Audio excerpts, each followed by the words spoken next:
Désolé pour un imprévu, le voisin avait une urgence et m'a laissé son enfant, donc je vais essayer de gérer. Dès qu'il repassera récupérer sa petite enfant, ben, je pourrai me mettre face à la caméra. En attendant, si je suis pas debout, elle pleure, donc je vous laisse voir le mur. Je me présente, je mets mon visage un petit peu quand même. Je suis Sébastien, euh, ça fait 5 ans que je connais Spooky. Et ma foi, si j'en parle ce soir, c'est parce que vous me retrouvez dans les documentations, je fais souvent la traduction. Avec moi ce soir, il y a Lionel, que je vais laisser se présenter. À toi, Lionel. Bonsoir, bonsoir tout le monde. Eh bien, je m'appelle Lionel Lévy, je suis dans le sud de la France et voilà, j'apprends beaucoup aux côtés de Sébastien, aux côtés de vous tous et j'espère qu'on va bien échanger et partager et essayer de se dépatouiller comme il faut pour le bien de tous. Alors, je vous propose, on va utiliser un support que j'ai pendant mes formations pour l'utilisation du biofeedback. Donc, l'objectif des biofeedbacks, c'est de trouver des fréquences qui vous permettront de vous soigner, d'aller mieux, mais sans diagnostic. Le biofeedback n'étant pas un diagnostic, un outil de diagnostic, il ne vous permettra pas de trouver la maladie qui est sous-jacente aux fréquences qui seront déterminées grâce au feedback, biofeedback. Donc ça, c'est important. Ce n'est pas un outil de diagnostic. Beaucoup de gens utilisent la fonction reverse lookup en ayant l'espoir de trouver enfin la cause de leur maladie. J'y reviendrai et il faut pas. On va résumer comme ça. Il ne faut pas l'utiliser. C'est pas facile d'être debout. Les résultats d'un biofeedback seront à utiliser en killing quand le biofeedback sera fini. L'idée d'un biofeedback est de trouver des fréquences. Ces fréquences, ensuite, il faut les utiliser. C'est très, très important. L'exercice ne sert à rien. Alors, j'ai encore tout le monde qui arrive. Je vais mettre tout le monde en muet. J'entends quelqu'un taper. Hop. Donc, on a 3 utilisations possibles pour les biofeedbacks. La plus classique, c'est celle qui va balayer d'une borne inférieure à une borne supérieure. Et ça va faire toutes les fréquences intermédiaires. Alors, quand je dis toutes, c'est pas possible, mais ça va faire par petits bonds beaucoup de fréquences intermédiaires. Et l'idée du retour, du feedback, va être d'enregistrer la réponse ou le stress que cette fréquence aura généré. Et c'est le logiciel qui, avec cette interprétation, va nous ressortir les fréquences qui auront provoqué les plus grands stress. Il s'agit bien de stress et c'est pour ça que c'est en mode killing après qu'on utilisera les fréquences. Au début, il y a eu des tentatives pour essayer de trouver des fréquences qui calmaient, mais dans la pratique, on s'est aperçu que c'était bien pour le killing, pour trouver des fréquences pour tuer des pathogènes dont on ne connaîtra pas le nom. Alors, il y a encore du monde qui arrive. Bonjour. Une autre façon d'utiliser le biofeedback, c'est en ajustant les fréquences. On le voit bien dans les bases de données, les fréquences sont précises à 1 Hz près. C'est toujours des valeurs entières et il n'y a pas de raison que ce ne soit pas plus précis que ça. Donc ce mode de biofeedback d'ajustement des fréquences permet justement d'être beaucoup plus précis autour de ces fréquences qui sont efficaces, mais est-ce qu'il n'y a pas moyen de les rendre encore plus efficaces? C'est à ça que sert l'ajustement des fréquences. Et le troisième mode, le classement des fréquences. Donc ce n'est possible qu'avec le pulse. Alors c'est vrai que je n'ai pas encore parlé des méthodes pour écouter les stress, mais ça n'est possible qu'avec un des dispositifs que Spooky possède. Et c'est l'avantage de cette méthode, c'est que quand vous ne savez pas dans tous les programmes qui sont susceptibles d'être utiles pour vous, quelles sont les meilleures fréquences, avec ce mode-là, vous allez trier, grade, ça veut dire mettre une graduation, vous allez trier toutes les fréquences et ça vous permettra après de ne conserver que les plus pertinentes, celles qui vous font le plus grand stress.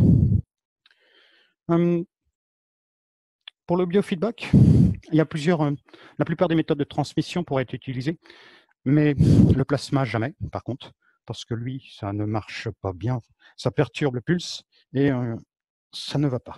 Pour le plasma, on oublie. Il faut privilégier le mode contact, en fait. C'est vraiment la meilleure façon de faire un biofeedback, de se mettre dans les bonnes conditions pour faire un biofeedback. Excuse-moi, Sébastien. Oui, vas-y. Apparemment, il y a plein mal de gens qui n'ont pas le son. Ah. Est-ce que tout le monde a le son? Est-ce que vous pouvez écrire sur la conversation? Alors, pensez à mettre vos haut-parleurs, vos écouteurs, à mettre tout ça avec des niveaux sonores suffisants. OK, pour Pascal, c'est bon, on dirait. Pour Vincent, etc., c'est bon. OK pour moi, Céline aussi. OK. OK, tout le monde a du son, on dirait.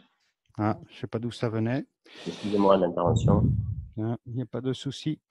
L'idée d'un biofeedback est de le faire régulièrement, tout simplement parce que quand un soin est efficace, il va tuer les pathogènes ou amoindrir leur efficacité. Donc, si on ne le fait pas régulièrement, en fait, on va taper dans le vide très rapidement. Donc, faites-le toutes les semaines, tous les 10 jours. Ça, si vous avez le temps, faites-le tous les 3 jours, mais ça, c'est question de temps après. C'est le temps qu'on peut y consacrer. Donc, renouvelez vos biofeedbacks régulièrement, ça, c'est important. Donc, je vais y arriver. Pas facile d'une main. Alors, je m'excuse pour ceux qui n'étaient pas là au début. Vous allez me voir tout à l'heure, dès que mon voisin aura récupéré son enfant. Il n'a pas eu le choix de me le laisser. Apparemment, il y a un mélangeur de sons qui gêne sur l'écran. Je ne le vois pas, moi. Moi, j'ai que Sébastien sur l'écran, enfin un bout de Sébastien. Oui, je suis là. Et quelqu'un me dit... Je l'ai enlevé, c'était le mien. Ah, d'accord. C'était le mien. Du coup, les gens qui n'ont pas de son, vous bien vérifier vos paramètres. Ah, c'est bon, OK. OK pour Jean-Luc. OK, nickel. Donc, j'en ai parlé tout à l'heure, il y a 2 méthodes de biofeedback. Il y en a une qui va se baser sur l'écoute du pouls et il faut pour cela un petit dispositif que je vais vous montrer de ce pas. Donc, c'est un petit dispositif qui s'achète à part et qui est inclus dans tous les kits. Donc, c'est ce petit dispositif, il se branche sur le port USB d'un côté et il se relie à l'ordinateur. Et de l'autre, on met un petit câble qui va se brancher par exemple à ce dispositif qu'on va mettre au doigt pour celui-ci. Donc, ce petit appareil permet d'écouter vos pulsations cardiaques.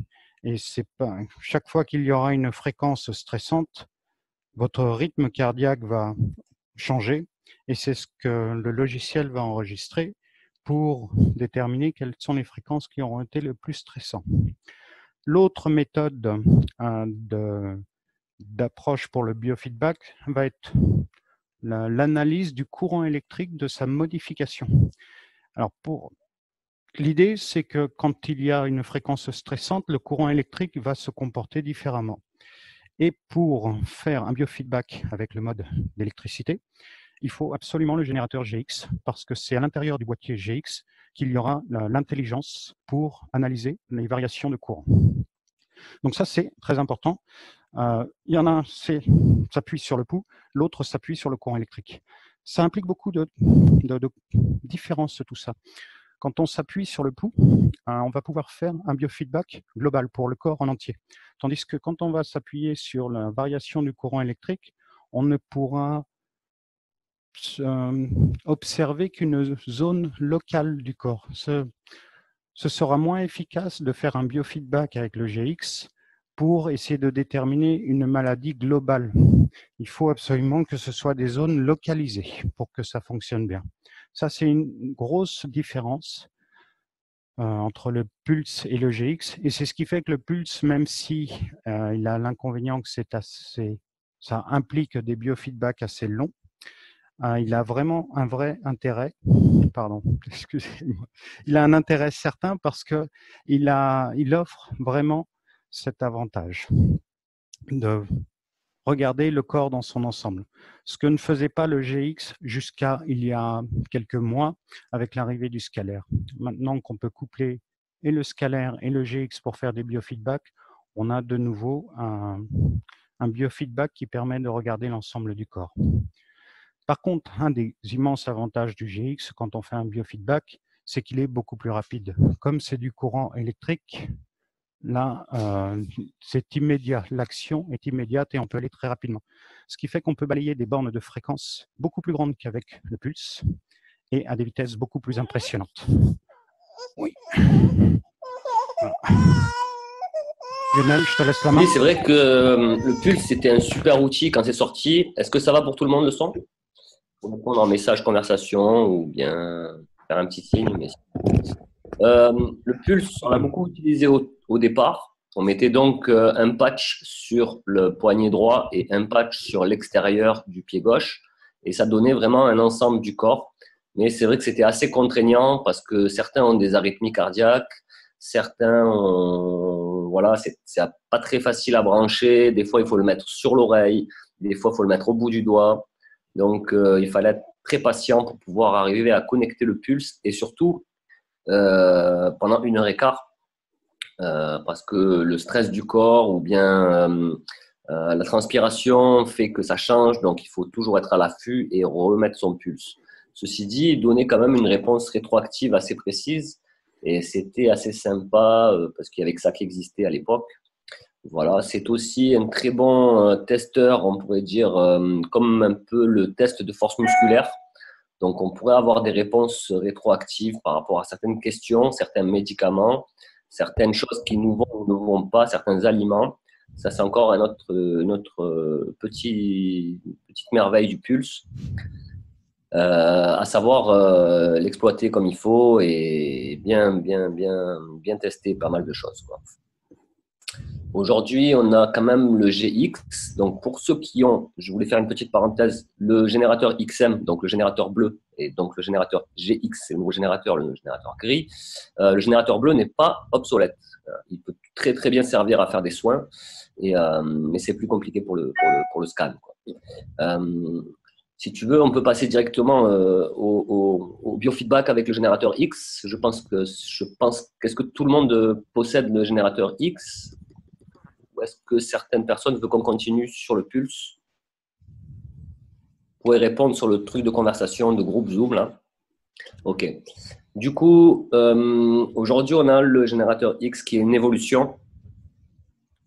Et bien sûr, c'est pas comme Apple. Certains disent oui, mais alors Spooky, il y a toujours une innovation. Comment on va faire? Il faut suivre.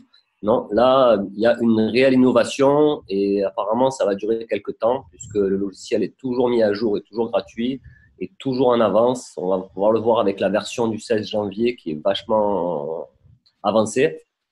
Du coup, aujourd'hui, on privilégie le biofeedback avec le générateur X, branché bien sûr à l'ordinateur parce que pour l'instant, il faut quand même un ordinateur pour analyser les résultats. Comme disait Sébastien, avec le générateur X et par exemple le mode de biofeedback avec les patchs, il faut être très près, le plus près possible de l'endroit où ça fait mal. Une tumeur, un bobo, une tendinite, un canal carpien, on pourrait imaginer d'avoir les patchs très près de la douleur, à 1 centimètre, qui ne se touchent pas bien sûr, hein, parce que c'est comme un testeur de courant. Mais en tout cas, on pourrait très bien imaginer les avoir très près de la douleur. Ceci dit, quand j'ai l'impression que quand on met les patchs autour du nombril, c'est-à-dire de chaque côté du nombril, on peut quand même avoir une réponse rétroactive de tous les organes principaux. Tu me corrigeras, Sébastien, si non, je n'ai pas fait le test. Par contre, un petit complément, les contacts, il ne faut pas les mettre sur des articulations, pas les mettre sur les plaies. Hein, il faut les mettre à des endroits où il y a peu de poils. Ça, c'est important parce que ça ne va pas être bien pour les articulations de mettre les patchs à ces endroits-là pour les contacts. Aussi sur des tâches un peu bizarres ou des boutons non identifiés ou bien des grains de beauté non identifiés. Bon, il faut faire un peu attention quand même. Il y a quand même du courant électrique qui passe, donc à faire attention. Apparemment, sur le ventre, donc, salut Sébastien. Bonjour. Sur le ventre, donc de chaque côté du nombril, on a quand même une réponse rétroactive d'à peu près les organes principaux, on va dire. À éviter de les monter trop près du cœur, parce que le cœur, c'est un petit outil fragile, un petit dispositif électronique, électromagnétique, électrique, très fragile. Donc, on évitera de les mettre très près du cœur. Hein. Personnellement, moi, j'ai bien regardé, c'est autour du nombril, de chaque côté, en bas du dos ou en haut. Ce que j'ai trouvé, c'était pas mal pour tout ce qui est les maux de tête, tout ce qui est au-dessus des épaules, de garder les patchs sur les omoplates. Voilà, ça me donne des réponses assez bonnes au niveau du biofeedback et je trouve que c'est sympa de l'utiliser comme ça, quoi. Alors, je me suis débarrassé, ça veut beaucoup dire, de la fille du voisin qui est venue la récupérer. Donc, je suis pleinement disponible pour vous et vous voyez ma tête pour ceux qui ne me connaissaient pas. Donc là, c'était pour le mode contact. Merci Lionel d'avoir pris la relève. Et avec le biofeedback, il y a le Spooky Digitizer, Sample Digitizer, qui est un numériseur d'échantillons. Donc, grâce à ce dispositif, on va pouvoir faire du biofeedback en mode, on l'a appelé déconnecté, au sens où vous allez mettre entre ces deux plaques des échantillons de salive, de sang ou d'urine, et vous les mettez dans ce dispositif de pince croco, tout bêtement, et vous n'êtes pas obligé de rester à côté de l'ordinateur. Ce petit boîtier, vous allez pouvoir... Est-ce que je vais avoir assez de rallonge pour vous montrer? Oui. Vous allez pouvoir le brancher sur le GX. Ah, c'est pas facile quand on est en mode miroir. Vous le branchez sur la sortie Hot 1 du GX et c'est tout ce que vous aurez à faire une fois que vous aurez mis vos échantillons d'ADN dans ces deux plaques. Alors ces plaques, une petite précision, c'est un peu comme les brosses à dents, c'est à usage privé. Parce que quand vous mettez votre salive ou votre sang, même après le nettoyage, il pourrait rester des traces.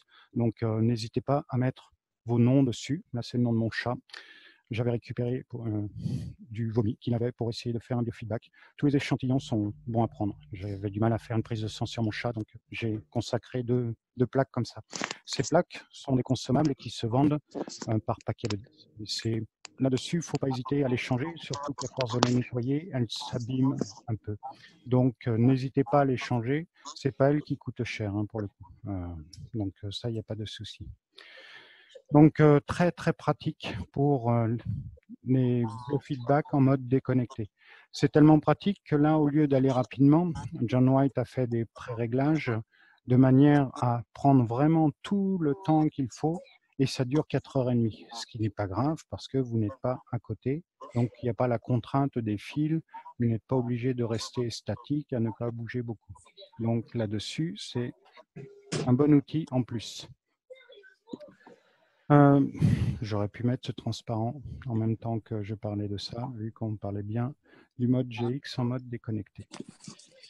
Vous le voyez dans ce biofeedback Sample Digitizer, il dure 4h30. C'est une bonne approche. Elle est expérimentale, mais c'est vraiment une très très bonne approche. Donc ça, on peut rajouter quelque chose, Sébastien? Donc, les plaques, chacun peut les utiliser. Ben, on prendra une paire de plaques par personne et on pourra les nettoyer avec un alcool non modifié si c'est possible, parce qu'aujourd'hui, l'alcool est camphré. Donc, il faudra essayer de faire attention à cet alcool. Et donc, on pourra renettoyer les plaques et s'en servir, je pense, une bonne dizaine de fois. C'est un circuit électronique, donc ça peut s'user, c'est sûr. Mais on pourra s'en servir pas mal de fois quand même pour la même personne et on prendra une paire de plaques pour d'autres personnes. Pardon, Sébastien. Je réponds un peu aux questions. Je t'en prie. Alors, autre mode de biofeedback, c'est tout récent, mais le scalaire aussi est récent, c'est que depuis le mois d'août que le Spooky Scalaire existe. Alors, un Spooky Scalaire, ça va être ces deux énormes valises et elles permettent de créer un champ scalaire. Et depuis quelques mois seulement, avec ce petit dispositif, on va pouvoir, avec le GX, pouvoir faire un biofeedback avec le mode scalaire. Donc, on parlait d'expérimental juste avant, là c'est tout nouveau, très prometteur. Et avec le scalaire, comme je le disais pour le Pulse, on se retrouve dans la situation où de nouveau on va pouvoir faire un biofeedback de l'ensemble de notre corps. Et ça c'est intéressant parce que ça va combiner la rapidité qu'offre le GX et la recherche globale des pathogènes dans un organisme. Donc ça, c'est vraiment très prometteur. La mise en place du biofeedback avec le GX et les valises scalaires est assez complexe. Il faut 2 câbles de 2 mètres. Il y a les 2 générateurs du générateur X qui vont être utilisés. et il faut mettre un des générateurs en mode esclave, un en mode maître. Donc il y a tout un mode d'emploi en français qui méritera certainement une lecture parce que tout ça est très récent et j'ai pas eu trop le temps de m'approfondir non plus dessus. Mais voilà, c'est prometteur et à surveiller. C'est vraiment très bien. Si vous avez le GX, vous avez le scalaire, ce n'est pas ce petit dispositif qui coûte cher. Je le son par le téléphone. Allez-y. Alors, bonjour Klaus. Je vais couper le son de Klaus parce qu'on l'entend, j'ai l'impression. Hop. Donc, voilà. Quoi d'autre? Quelque chose d'assez récent, et c'était une idée naturelle que John a eue rapidement. Je vais couper le son pour tout le monde. Il y a encore des micros allumés. Alors, je coupe les sons. Est-ce que vous m'entendez encore tous bien? Apparemment, je coupe tout le monde, sauf moi, ce qui est l'idée. Donc, une idée intéressante avec les biofeedbacks, c'est que quand vous êtes en mode contact avec des TENS collés, l'idée naturelle, c'est dès qu'on a fait le petit balayage, on s'applique les fréquences en killing. Donc, c'est ce que va permettre ce petit encart dans le logiciel Spooky, que je vous montre ici.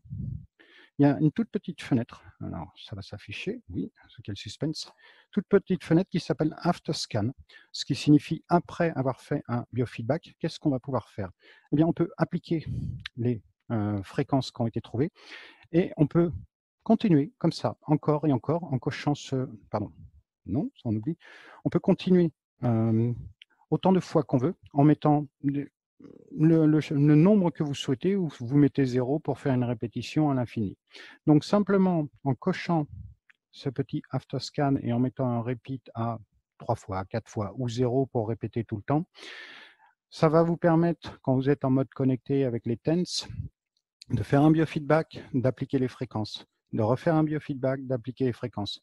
Alors ça, c'est pratique la nuit, quand vous êtes 8 heures allongé dans votre lit et que vous souhaitez le faire. Mais vous pouvez aussi le faire en étant assis dans un canapé ou ailleurs. Voulais-tu montrer l'écran, Sébastien? Pardon? Voulais-tu montrer ton écran? Oui. On ne voit pas. Et là, j'essaye de revenir sur la présentation. Là, on ne voit pas l'écran, c'est pour ça. Et là, c'est bon? Là, on voit que toi, non? Zut alors, c'est chez toi que ça pose problème. Est-ce que vous voyez et la présentation PowerPoint et ma vidéo? Je surveille les commentaires. Apparemment, oui, les gens voient. Oui, ok, ça va. Ça doit être chez moi alors. Ça doit être chez toi. Ok, d'accord. C'est très pratique ce run on kill, run on hunt. Donc, ça permet de vraiment appliquer et faire un scan régulier et appliquer immédiatement. Donc, ça, à explorer, c'est vraiment quelque chose de fabuleux à ce niveau-là. Je vous ai parlé des TENS pour faire la détection et appliquer les fréquences, mais rien ne vous empêche d'appliquer ces fréquences grâce au remote. Alors, j'espère que vous le voyez. D'autant si vous avez fait la recherche de vos fréquences stressantes grâce au mode digitizer. Donc, l'idée, c'est avec le digitizer dans lequel vous auriez mis de la salive, par exemple, ça va déterminer les fréquences stressantes pour les cellules. Et après, l'idée, ça va être d'appliquer sur un Spooky Remote, d'appliquer ces fréquences sur un Spooky Remote. Le sample digitizer n'est pas un bon transmetteur de fréquences comme peut l'être un remote. C'est pour ça qu'il vaut mieux avoir les deux sorties du générateur GX pour ça. Un pour le biofeedback, un pour transmettre les fréquences. Ça tombe bien, le générateur GX a deux sorties, donc on peut le faire sans avoir besoin de racheter. Donc pour que ça fonctionne bien, il va falloir avant déterminer la forme d'onde et les répétitions qu'on va vouloir appliquer sur le générateur où il y a le remote, dans lequel vous aurez mis vos ongles ou vos souches ADN. Donc, c'est ce que j'explique dans ce transparent. Il faut, sur l'autre générateur qui va vous permettre d'appliquer les fréquences, il va falloir préparer votre killing. Alors, quand ce n'est pas l'enfant du voisin, c'est le chat qui vient me dire bonjour. C'est une vraie mercerie ici. Je m'excuse. Voilà pour ces fonctions très intéressantes. Ça, on s'en passe. excusez-moi, vous voyez un peu le support de cours que je fais, donc là, il n'est pas question de faire un atelier, ça ne va pas être facile. Et ça va s'arrêter. Des nouvelles fonctionnalités existent dans Spooky et elles sont toutes nouvelles et c'est que depuis quelques jours qu'on en bénéficie, depuis le 16 janvier. Donc là, normalement, vous voyez un écran Spooky classique, un écran sur vos ordinateurs. Et il y a un petit bouton supplémentaire. Alors, il y a plein de nouvelles fonctionnalités que j'ai bien sûr pas eu le temps de documenter. Ça fait 4-5 jours que, enfin, cette version de Spooky a vu le jour. Donc, vous allez avoir pour les biofeedbacks la notion de loop ici. Donc, tout ça, ça viendra dans le guide. Il me faudra peut-être 2 mois pour que vous ayez avec précision la signification de chacune de ces choses. Moi, je ne les ai jamais utilisées encore. Je n'ai pas voulu tester les bêtas et en 4 jours, je n'ai pas eu le temps d'explorer. Par contre, il y a cette fonction baseline qui est très intéressante parce que l'idée derrière les biofeedbacks, c'est qu'il ne faut pas que l'environnement perturbe vos résultats.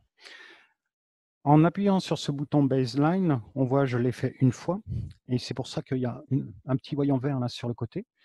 En ayant appuyé sur ce bouton baseline pour mon matériel, ça va enregistrer toutes les perturbations que le système générateur X percevra pendant un premier balayage à vide. Pendant ce premier balayage, l'idée est de ne pas me mettre en mode contact, de ne pas mettre d'échantillon dans le digitizer ici. C'est juste pour que Spooky enregistre toutes les perturbations qu'il y a pour chacune des fréquences qui aura été parcourues. Et ensuite, à la deuxième boucle, là où vous mettrez soit les patchs sur votre corps, soit le sample digitizer, soit vous mettrez entre les deux valises du scalaire, ça va y avoir un deuxième biofeedback et ce deuxième résultat de biofeedback sera soustrait toutes les perturbations du premier, qui était une image, une signature de l'environnement, ce qui permettra d'avoir de bien meilleurs résultats et beaucoup plus constants. Et ça, c'est important. Alors, voilà pour ces nouvelles grosses fonctionnalités. Ce que je n'ai pas pu dire tout à l'heure parce que j'avais 8 kilos dans les bras, c'est que, et je voulais commencer par ça, c'est que le biofeedback est quelque chose qui fonctionne vraiment, vraiment bien. Beaucoup de personnes sont un peu détracteurs de la solution parce qu'ils n'arrivent pas à reproduire 2 fois de suite le même résultat. Donc, il y a plusieurs raisons à ça. Une des raisons, c'est celle que je viens d'évoquer, c'est ce que m'a fait penser le petit bouton baseline, c'est que l'environnement autour de vous est perturbateur. Donc, il va influer sur les résultats. Le fait que vous ayez une Wi-Fi chez vous, le fait qu'une mobilette passe en bas de chez vous, le fait qu'il y ait du bruit aussi. Donc, à chaque fois, ça peut modifier les résultats de vos biofeedbacks. La deuxième chose, c'est que les virus, quand ils sont, les virus ou les pathogènes, les bactéries, quand ils sont dans votre corps et qu'un courant va les traverser, eux-mêmes, ils bougent, ils ont leur propre vie. Donc, ils vont s'orienter au fur et à mesure du temps, et ça, c'est rapide. Donc, ils ne vont pas présenter la même surface ou la même distance par rapport au courant qui les traverse. Et par le fait, le résultat du biofeedback ne pourra pas être similaire d'une fois sur l'autre parce que le pathogène aura tout simplement bougé. Donc ça, c'est une vraie raison pour laquelle aussi les résultats d'un biofeedback sont jamais constants. Mais il fonctionne. Et ça, là-dessus, Lionel pourrait vous en parler parce que lui a suivi beaucoup de patients avec cette méthode et il fonctionne. Moi, j'ai utilisé pour moi, mais j'ai moins de retours d'expérience vu que je n'ai que mon cas. Donc ça fonctionne, utilisez-les, c'est vraiment bien.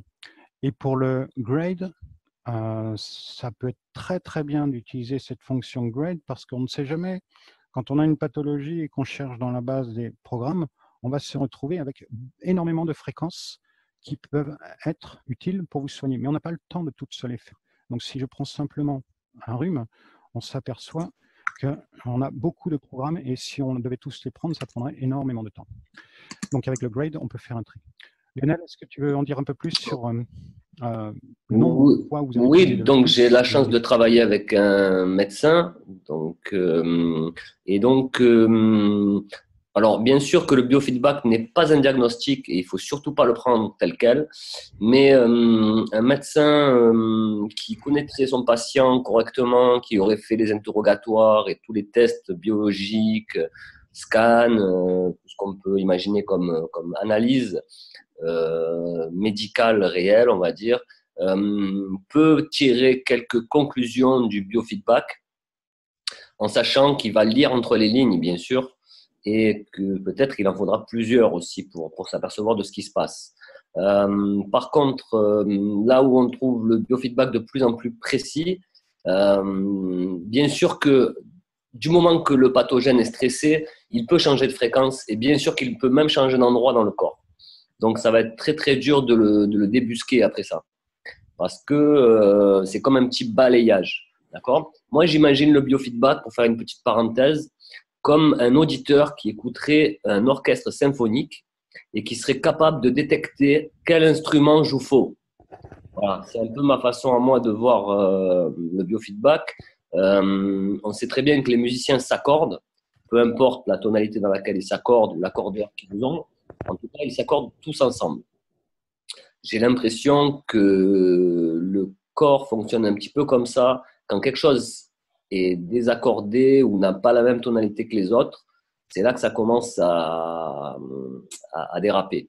Donc, je vois vraiment le biofeedback comme un écouteur, comme quelque chose qui analyse, bien sûr, mais qui entend les fréquences de chaque chose et puisse les analyser. Alors, bien sûr, le corps est comme un oignon, on dit bien ça depuis le début avec Spooky, et on essaye d'enlever couche par couche, du plus petit au plus grand. Donc, le premier biofeedback va voir la surface, et au fur et à mesure qu'on lancera donc le soin avec les fréquences récupérées du biofeedback, on va peut-être arriver à dégrossir la chose. C'est un peu comme ça que je l'entends, et c'est un peu comme ça que j'ai appris à le faire avec ce super docteur. Il faut être patient. Ça, malheureusement, qu'importe la méthode, quand on utilise Spooky ou d'autres méthodes, c'est parce que bien souvent, on a une pathologie assez lourde et il va falloir de la patience. Donc là, sans diagnostic, ça permet quand même d'avoir une méthode pour avancer. Et ça, c'est important malgré tout. Et sans, enfin, c'est les avantages des soins par fréquence, mais on n'avale rien. Donc, si on se trompe, il ne se passe pas grand-chose. Si, au pire, ça ne marche pas. C'est vraiment que ça. Et souvent, ça marche. Et c'est là que c'est bluffant. Par rapport à cette dernière version qui, ça fait 5-6 jours qu'elle est là, donc elle a l'air d'être bien stable. John a beaucoup attendu avant de la livrer, ça fait quelques mois qu'il est dessus. On a une encyclopédie complète des maladies et ça va être une superbe approche pour faire des rapports, pour avoir des idées sur ce qu'il faut utiliser pour guérir ou des choses auxquelles on n'avait pas pensé parce qu'on ne sait pas, on n'est pas médecin. Donc ça va être très très bien d'avoir cette encyclopédie ici sur toutes les maladies. Je parlais de tout ce qui est grippe. Vous voyez, il y a 362 programmes ici qui parlent de la grippe. Donc c'est impossible de tout mettre. Donc je vois qu'il y a une question qui me demande qu'est-ce que j'entends par grade. Grade, c'est pour la graduation et ça permettrait dans toutes ces fréquences qu'il y avait dans le programme, si je les mettais tous, il y aurait 6 secondes seulement de consacré pour chaque fréquence et il les mettrait suivant un grade comme les militaires avec les plus pertinentes, les plus stressantes jusqu'aux moins stressantes. Et bien sûr, c'est les pré-réglages qu'il faut utiliser pour ça, mais quand on parle de grade, c'est simplement cette case qui a été cochée. Mais utilisez les pré-réglages pour ça, ils sont là pour ça. Si vous allez, alors ça va être avec le Spooky Pulse que vous trouverez le grade et il est ici. Et si je charge ce programme et que je l'applique sur mon générateur, on voit bien, il l'a coché. Ce n'est pas simplement parce que je l'avais coché avant. Si je le décoche et que je reprends le pré-réglage, c'est presque la seule chose que va faire ce pré-réglage, mais il le fait bien. Donc ça, c'est très très bien. C'est ce qui permet de garder une vraie importance à ce petit boîtier qui coûte moins de 50$, mais il a vraiment une vraie utilité aussi. Le GX est rapide et cette approche d'analyse par le courant est très judicieuse, mais l'écoute du pouls est très très importante aussi et offre des fonctionnalités que le GX n'a pas. Voilà, on a parcouru un peu tout ce qu'on voulait voir concernant le biofeedback. Ça a été un peu chaotique au début, désolé, des imprévus, c'est la vie. Le voisin avec son enfant m'a privé un peu du premier quart d'heure avec vous et je cherchais beaucoup mes mots. Donc, je vous propose qu'on fasse un petit peu de questions-réponses. Ça ne va pas être facile parce que nous sommes 40. Je vois qu'il y avait 2 personnes. Spoumi. Qui est Spoumi? Donc, si vous avez des questions, je vous propose soit de prendre le micro et de vous exprimer bien oralement, et sinon, je vais lire les questions sur cet écran. Je ne sais pas si ça apparaît. Non. Je verrai vos questions sur mon petit écran de la conversation du groupe. Est-ce qu'on peut rajouter quelque chose, Sébastien? Il y a un super outil dans le biofeedback, puisqu'on est dans ce domaine-là, qui s'appelle Scan and Run. Ou bien aussi, il y a un autre outil qui s'appelle Hunt and Kill. C'est des outils, alors moi, franchement, personnellement, j'ai beau travailler avec un docteur, je soigne quand même mon fils avec, et je ne peux pas toujours appeler ce docteur au téléphone parce qu'il serait trop débordé, parce que voilà, moi j'ai pas 12 millions d'enfants, mais quand même.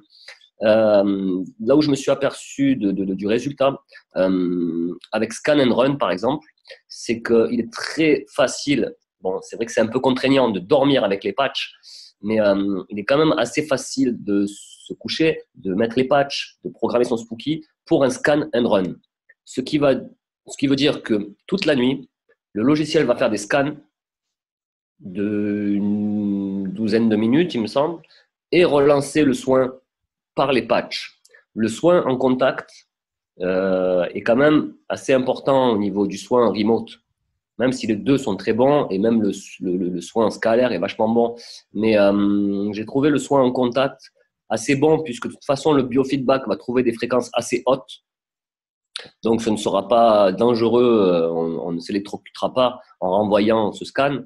Moi, j'ai eu beaucoup et on pourra échanger nos expériences après si vous voulez, mais en tout cas, j'ai eu beaucoup de résultats avec ce scan and run qui me dit ce soir, je suis un peu fatigué, je sens que je suis un peu malade, je vais me mettre toute la nuit sur Spooky et parce qu'il faut que je sois en forme demain. Scan and run, et toute la nuit, ça a fait pratiquement 14 ou 15 biofeedbacks et 14 ou 15 soins.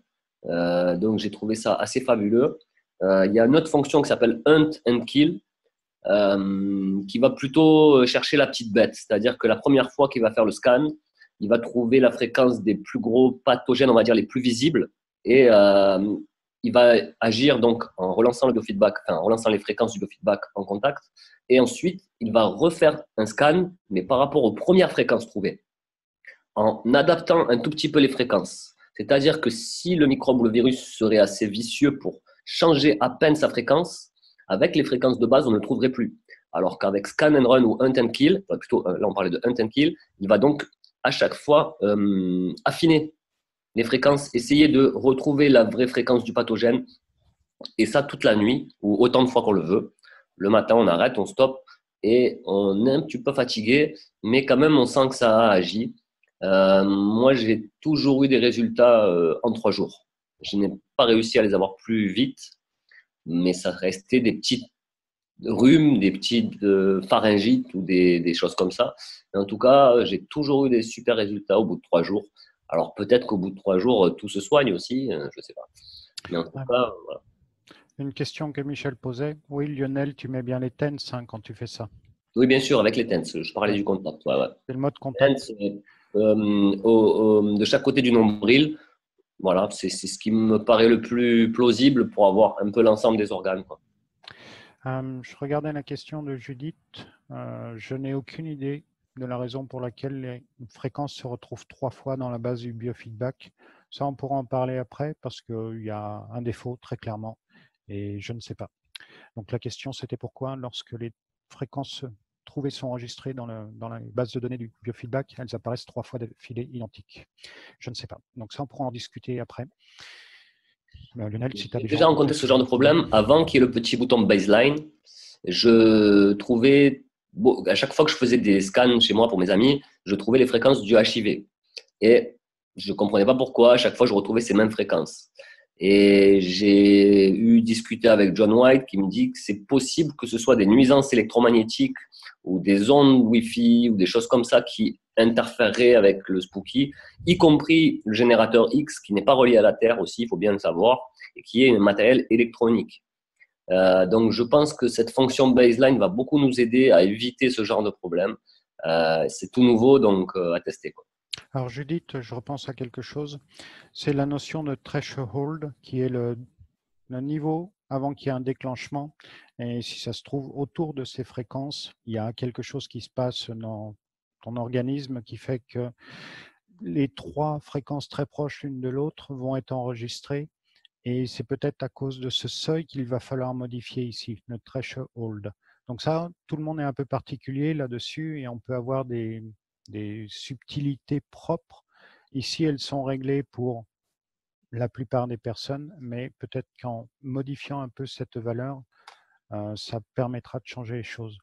À propos du biofeedback avec le pulse, on peut avoir un système cardiaque très différent de la norme. Et n'hésitez pas à regarder dans le guide, de toute façon, dans tous les cas, n'hésitez pas à regarder dans le guide. Il y a un chapitre complet sur le biofeedback et ça vous expliquera quelles sont les valeurs limites pour vos pulsations par minute et vos valeurs moyennes. Si vous avez un comportement particulier au niveau de votre rythme cardiaque, en modifiant ces valeurs, vous allez peut-être obtenir des résultats plus fiables. Donc ça, c'est vraiment des petites choses à explorer. Alors, en général, ça va bien marcher, mais peut-être pour 5% des personnes, il y aura des valeurs à changer à cet endroit. Donc, c'est des pistes. Faudrait approfondir pourquoi ces trois fréquences se retrouvent tout le temps. Je suis en train de remonter les échanges qui ont été mis par écrit pour voir s'il y a des questions auxquelles on n'aurait pas répondu. Peut-on voir le nombre de pathogènes lorsque l'on fait un biofeedback? Alors Isabelle, est-ce que tu pourrais repréciser ta question?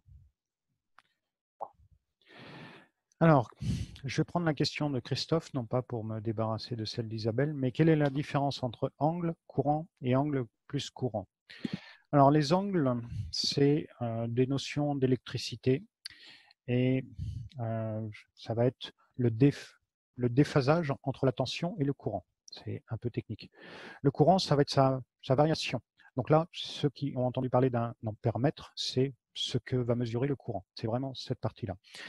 Et l'angle plus le courant, il n'y avait pas de raison biologique d'additionner ces deux valeurs. Mais c'est des essais qu'ont souhaité certains utilisateurs et que John White a mis en place dans Spooky. Et il s'avère que certains trouvent ça pertinent. Le résultat, j'entends. Mais ajouter des angles et du déphasage et des valeurs d'intensité, c'est un peu ajouter des carottes et des patates à mes yeux, d'électronicien que je suis. Et ça ne devrait pas faire quelque chose de cohérent. Et pourtant, ça fonctionne pour certains. Là, ce qui est bien malgré tout avec cette interface que John White nous met à disposition, c'est que quand on fait un biofeedback, toutes les données vont être saisies dans un tableau Excel qui est stocké dans votre disque dur. Et tout ça, ça va être stocké. Pour chaque fréquence, les différentes valeurs d'angle et de courant vont être stockées. À la fin d'un biofeedback, le logiciel vous propose un résultat. Mais vous pouvez, grâce à ces deux boutons, reprendre le fichier qui a stocké vos données brutes et triturer avant pour changer des petits paramètres, pour détecter les valeurs minimales, pour détecter les angles, détecter les courants, pour détecter les changements entre deux valeurs et refaire une analyse sur ce biofeedback que vous aviez fait. Donc ça permet de rejouer vos données qui sont propres au sens utile, mais avec des nouveaux critères. Donc ça, ces deux boutons, Analyse et Analyse Plus, sont intéressants pour ça. Voilà c'était la question de Christophe qui m'y a fait penser. Quelle est la différence entre angle courant, angle plus courant? Donc ce sont des notions un peu d'électricité, mais le baseline dure combien de temps avant le scan réel? Le même temps, parce qu'en fait, il va faire toutes les fréquences au même rythme. Et après, quand il y aura le scan réel, ça prendra le même temps. Donc tout à l'heure, je l'ai fait et ça avait pris 3 minutes et c'est après l'avoir fait une fois qu'on a le petit bouton vert. Si je nettoie ici et que je rouvre, ben, hop, normalement, c'est tout nouveau pour moi cette interface. Je découvre aussi. J'aurais dû avoir quelque chose de nouveau et plus vert ici. Alors Isabelle, est-ce que tu as reprécisé ta question? Non. Il y a une autre question assez importante, je trouve, Sébastien, si tu me permets. Peut-on faire un biofeedback avec un pacemaker? En mode contact avec les TENS, donc avec les patchs qu'on se colle sur la peau, il y a un courant qui nous traverse. C'est pas tout à fait conseillé d'opposer un courant à un autre courant. Donc le pacemaker est électronique, fonctionne avec une pile, et peut-être que ça pourrait gêner le fonctionnement de la pile. Donc c'est pour ça que Spooky met beaucoup de parenthèses à cela, parce que il faudrait pas déglinguer tout le reste quand même, si je peux m'exprimer ainsi en fait. Non, je confirme, dès qu'on a un pacemaker, tout ce qui est courant électrique, vous oubliez l'idée. Il y a des risques.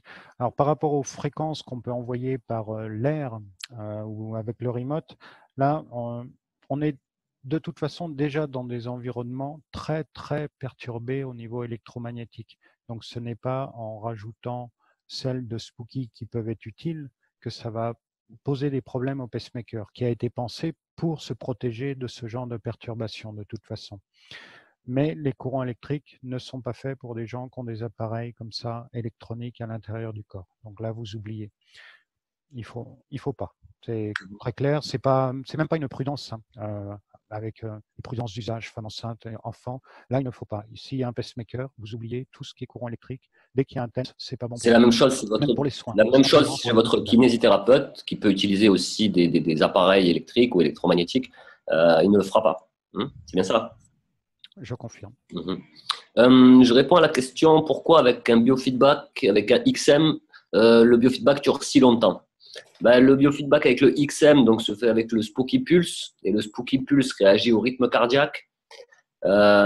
Si vous avez un rythme cardiaque assez irrégulier, des arythmies, des choses comme ça, ou alors une peau un peu épaisse,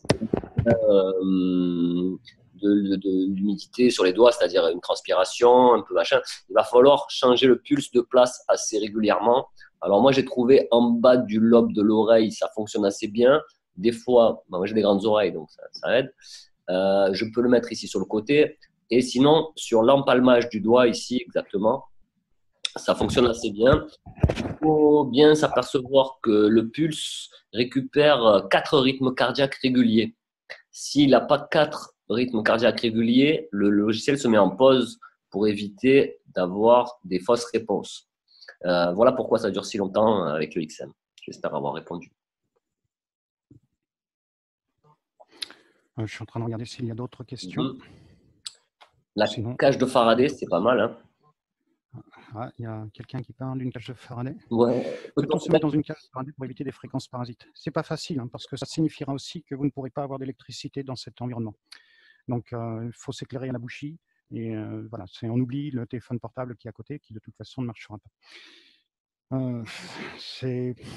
Notre monde moderne est parasité par ces fréquences. C'est vrai. Je connais des gens qui ont été se mettre à la campagne pour échapper un peu à ça, mais c'est pas facile du tout. Y a-t-il d'autres contre-indications? Je pense qu'il y a d'autres contre-indications. J'ai moi-même été choqué quelquefois par l'électricité développée par Spooky, à savoir que si une fréquence est en dessous de 10 000 Hz, je la ressens. Si je la ressens, ça veut dire que ma peau a été pas endommagée parce que c'est pas assez longtemps, mais elle pourrait être endommagée. Donc mon corps dit attention, alerte, je reçois une fréquence électrique et c'est pas super sympa au niveau du ressenti. Donc je dirais la contre-indication, c'est les fréquences en dessous de 10 000 Hz, celles qu'on ne trouve pas avec le biofeedback d'ailleurs parce qu'elles sont assez hautes. Mais attention à ça, surtout quand on fait un scan et run. Normalement, il n'y a pas de problème puisque du coup, on run les fréquences du killing. J'espère que tout le monde comprend bien ce vocabulaire qu'il va falloir encaisser. Une petite parenthèse, beaucoup de gens veulent traduire le logiciel Spooky, ce qui serait une très bonne chose pour le français. Mais le problème, c'est qu'on a un gros groupe d'utilisateurs qui sont presque 15 000 utilisateurs anglophones. Du coup, quand on va poser des questions sur les sites anglophones ou les forums anglophones, ben, c'est nous, on appelle le remote une télécommande, comme c'est la traduction littérale française, qui n'est pas tout à fait juste, mais en fait, voilà, c'est comme ça qu'on dit. Le killing, si on appelle ça tuer, et le healing, si on appelle ça soigner, on va avoir du mal à communiquer avec tous les autres utilisateurs dans le monde. Et je trouve que la force de Spooky, c'est quand même ce groupe d'utilisateurs qui nous permet d'échanger complètement avec, parce que c'est expérimental. On a de la chance, il y a beaucoup de gens qui interviennent sur le groupe Facebook là-dessus. Donc pas simplement Lionel ou moi, mais on n'est pas plus actifs que ça, l'un comme l'autre. D'autres le font ponctuellement ou plus régulièrement, et merci pour ça. Et c'est le plus on sera mieux formé, le mieux ce sera pour accompagner tout un chacun.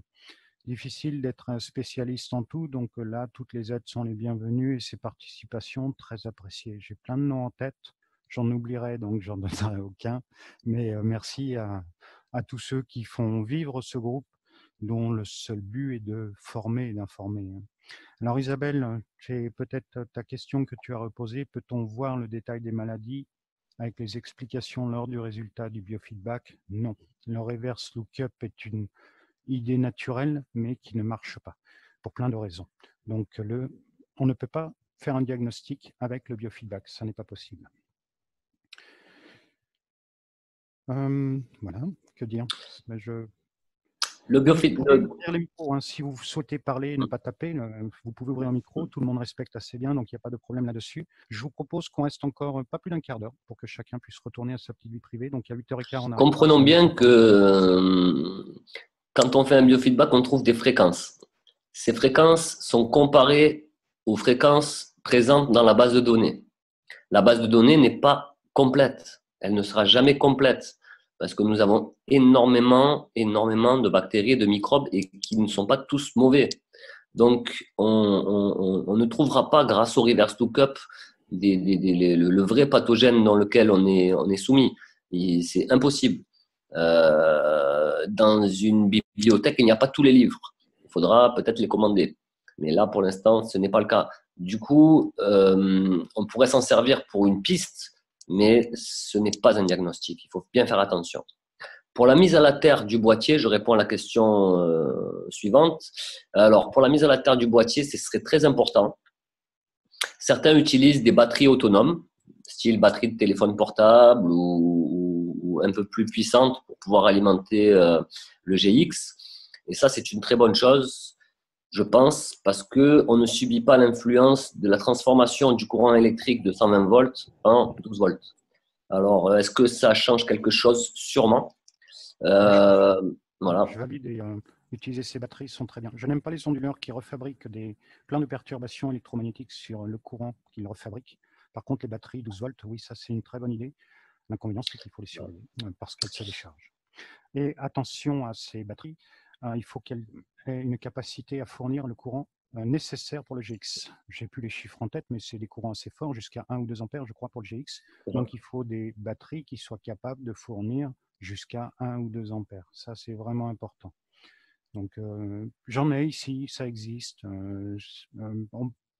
Si vous voulez des détails, vous mettez un post sur Facebook et je nommerai le matériel que j'ai. Là, on sort du cadre de cette discussion.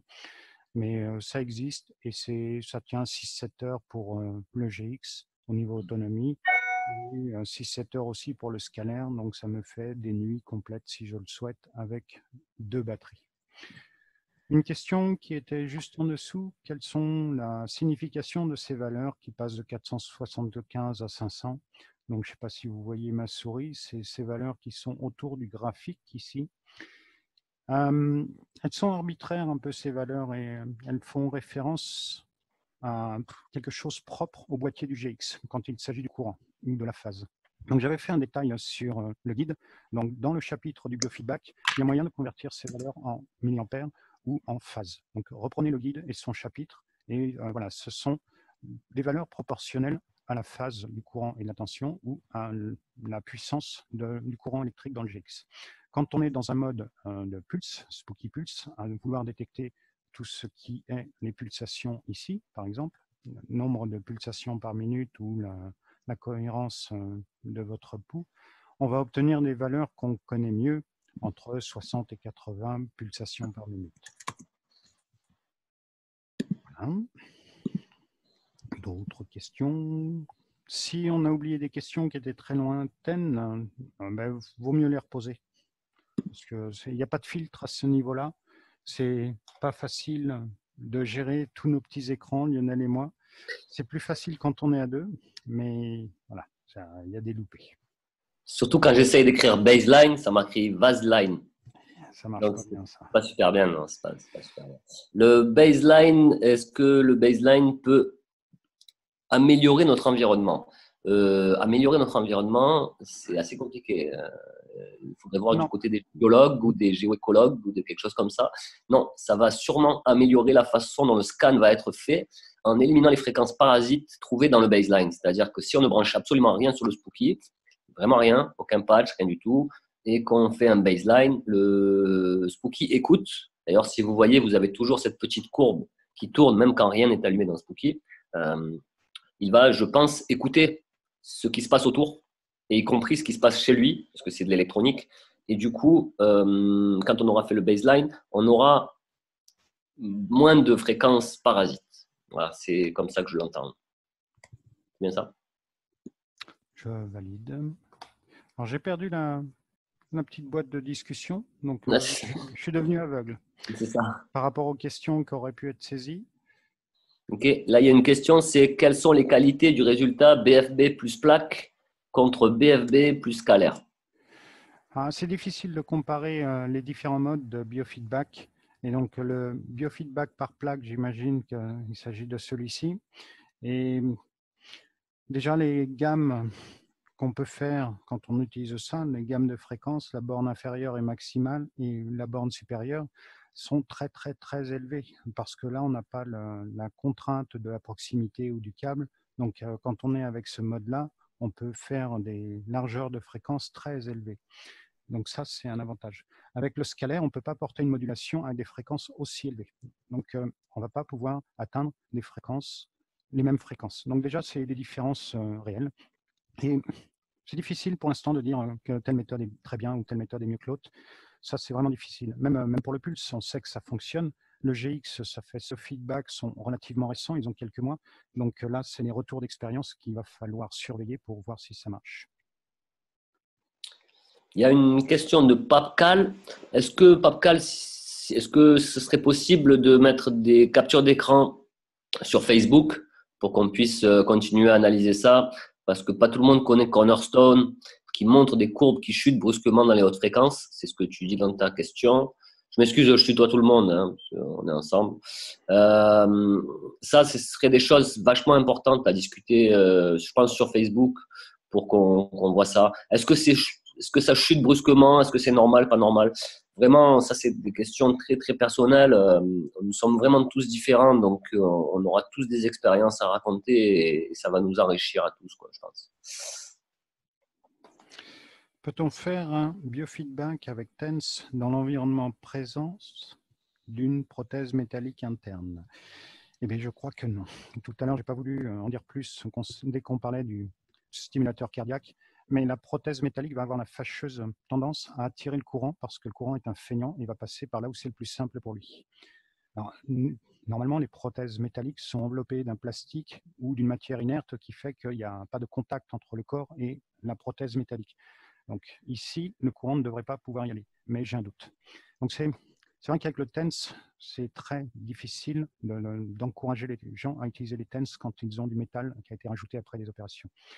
Quand on faisait les biofeedbacks et qu'on positionnait les TENS au plus près l'un de l'autre, sachant que le courant, comme je viens de dire, est un feignant et va aller au plus court, là, je ne vois pas de gêne si la prothèse est à l'autre extrémité du corps. Donc, si vous voulez tester à votre cheville un problème et que c'est à la hanche que vous avez une prothèse, je le ferai quand même. Mais à utiliser le principe de précaution, toujours. Il ne faut pas que la partie métallique soit sur le chemin. Ça, c'est dans le doute, là, éviter. Avec le pulse, faut-il faire du yoga avant? Oui, ou toute autre forme de méditation, et vous pouvez même aller jusqu'à dormir. Ça ne gênera pas les résultats, bien au contraire. Donc du yoga, de la méditation, de la musique douce, vous coupez vos téléphones, vous faites sortir le chat, tout est bon là-dessus. Le Exercice de yoga, cohérence cardiaque sur YouTube, par exemple. C'était pas mal, ça aussi. c'est très bien, oui. Cohérence cardiaque, c'est une façon lente de respirer qui fait que le cœur impose un rythme sympathique, parasympathique à votre organisme, et déjà, ça fait beaucoup de bien pour votre corps. Donc, enseignez-vous sur ces deux termes à mettre l'un à côté de l'autre. Cohérence cardiaque, c'est vraiment un exercice de respiration qui est tellement simple que ce serait dommage de s'en priver. Il suffit juste de prendre le temps à inspirer et le même temps à expirer. Je crois qu'on a oublié une question, Sébastien. Est-ce qu'on peut tuer des pathogènes simplement en mode remote? Oh que oui, ça fonctionne. Je n'utilise que ça par fainéantise. En fait, j'ai pas envie de me retrouver à portée d'un câble, et je n'utilise quasiment que le mode remote depuis 5 ans. Alors, j'ai pas tout éliminé, mais oui, ça fonctionne. Ça fonctionne, il n'y a pas de souci. Pourquoi? Alors, Comment? On ne sait pas.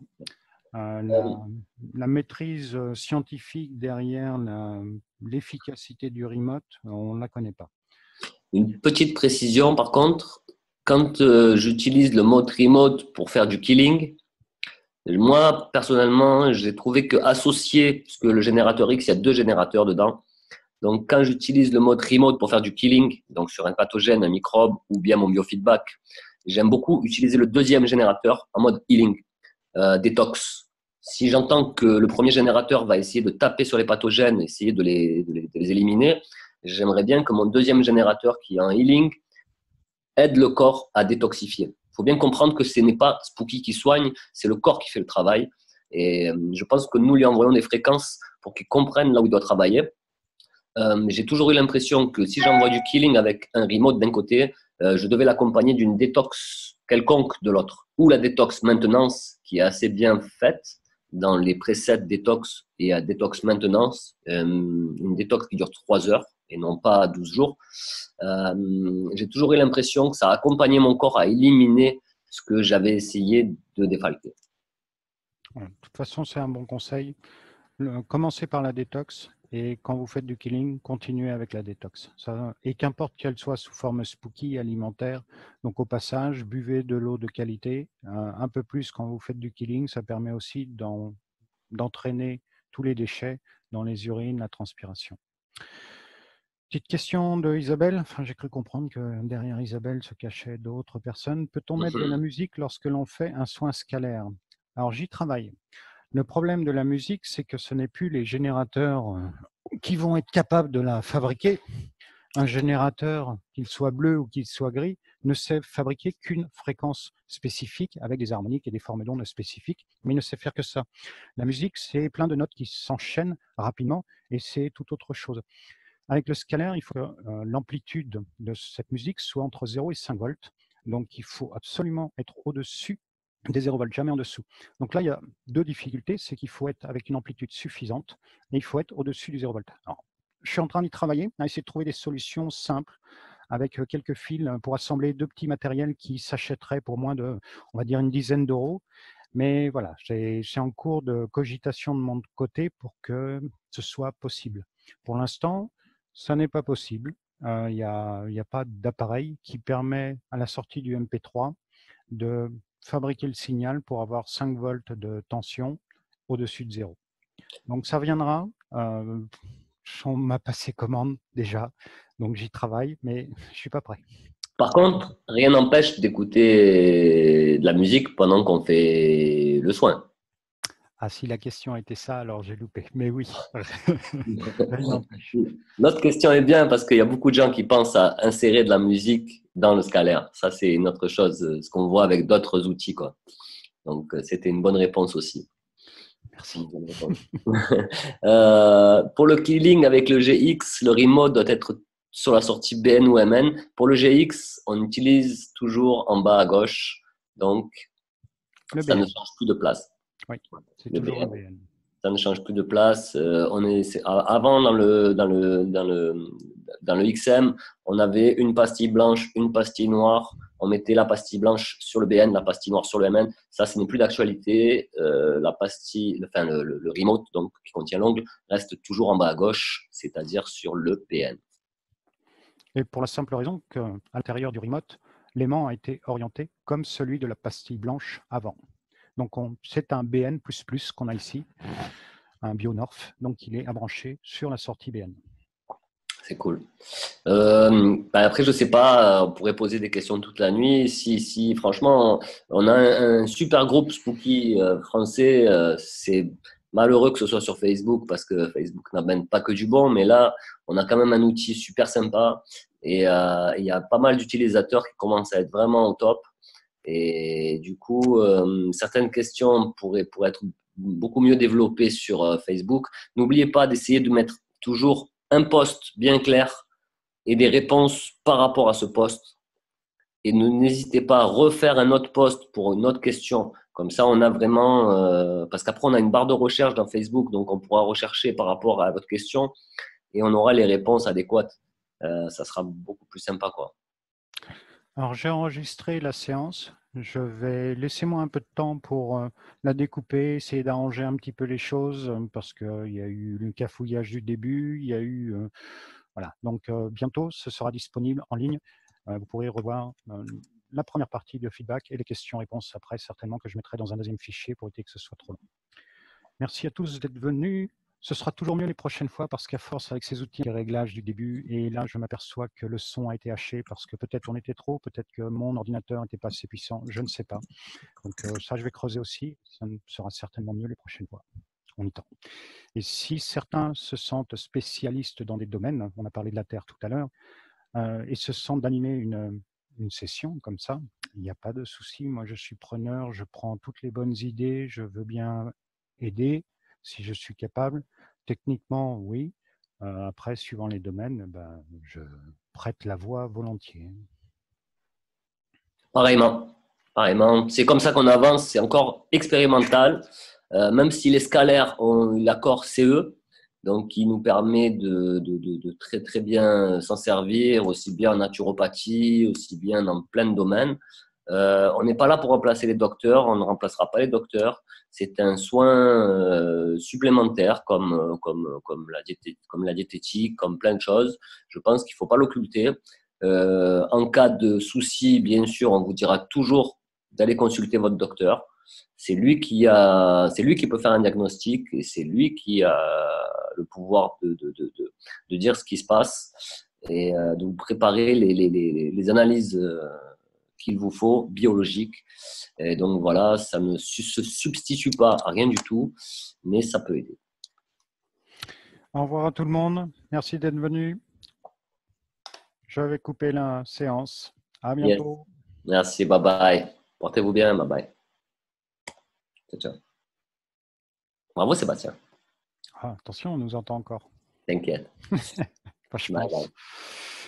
Apparemment, ça tourne toujours. Donc, ça tourne, hein. Ouais. Donc on dit, bon, mettre fin. venez un peu dans le sud pour le soleil aussi, ça marche.